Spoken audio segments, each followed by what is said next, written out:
Chapter 26, The Secret Journey.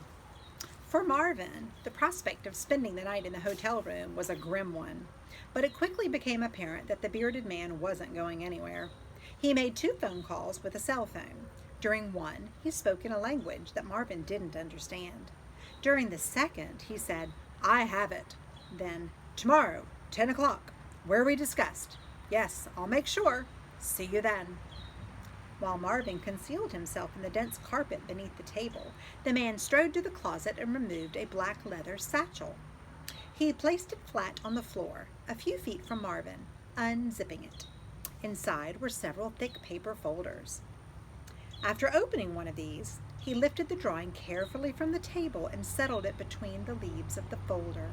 Then, deftly, he closed the entire bundle and zipped the satchel shut. Marvin watched all of this with mounting apprehension.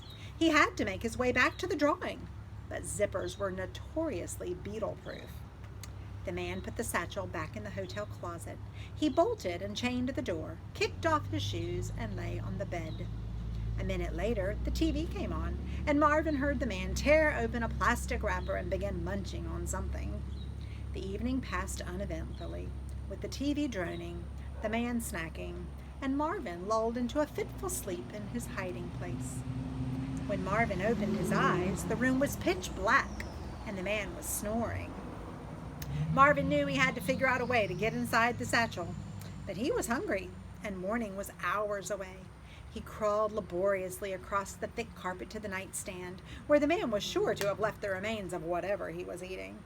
And indeed, when Marvin reached the top, he found a crumpled red and yellow wrapper and a pile of hard shells. Peanut shells, Marvin realized. He felt a pang of longing for his peanut shell float lost in the Pompidou's bathroom drain. Oh, how lovely it would be to take a dip in his bottle cap swimming pool right now. It had been only 2 weeks since his post-drain pipe bubble bath, but it seemed like centuries ago, before he made his first drawing, before he and James had become friends, before he knew anything about an artist named Albrecht Dürer. There was nothing left to eat on the nightstand, but there was a half-filled glass of water.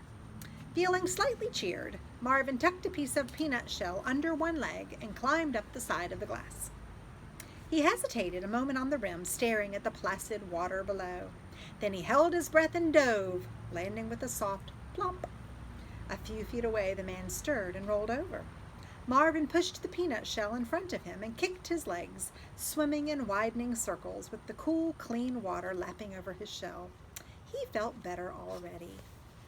And here he is swimming in the man's glass of water. Sure hope he doesn't drink that later.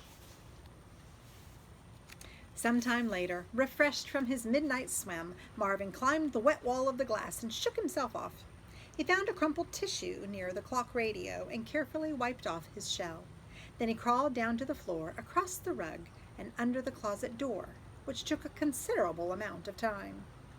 Marvin hesitated at the base of the satchel, trying to determine which way was best to secure himself. Eventually, he chose the flap that covered the outside pocket, wedging himself under the leather buckle. Here he had both a firm grip and a good vantage point for seeing what was going on.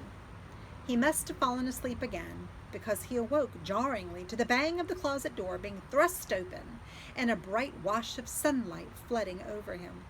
The thin, bearded man lifted the satchel and set it on the table. He moved about the hotel room quickly, gathering his things, then picked up the satchel again and hurried out of the room.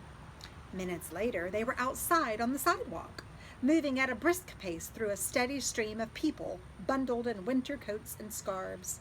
Marvin shivered under the buckle. It had been much warmer inside the FBI agent's coat. I wonder where they're going now. Another rendezvous. This was a part of the city Marvin had never seen before. Immense buildings shouldering against one another and reaching up, up, up to the sky. Broad avenues crowded with cars and buses. Vast shop windows filled with clothing, jewelry, electronics.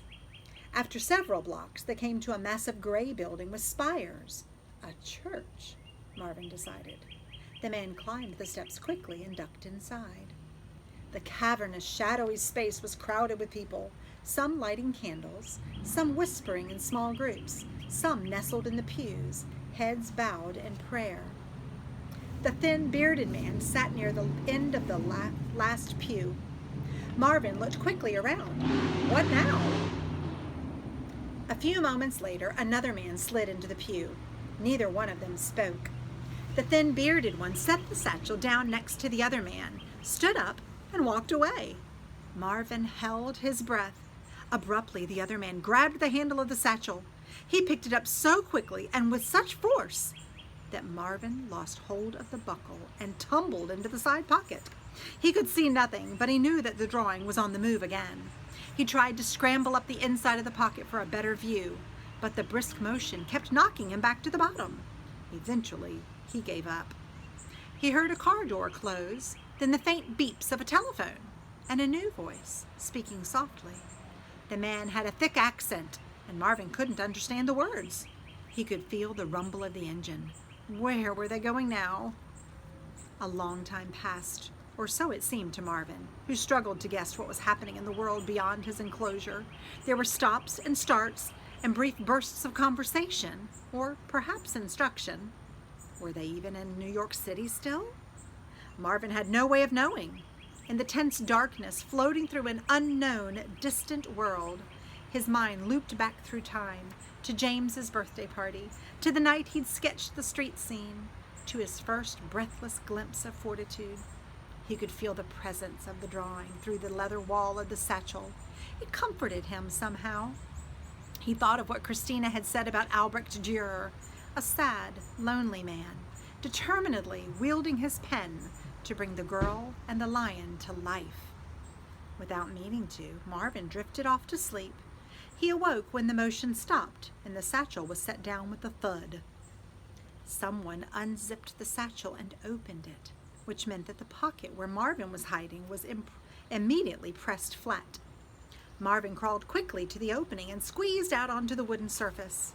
He heard the foreign voice again, this time speaking in halting English. "Here she is," the man said. "Beautiful, no?" Another voice responded, "Worth every penny. And now she's almost home." Marvin's entire body went rigid with shock.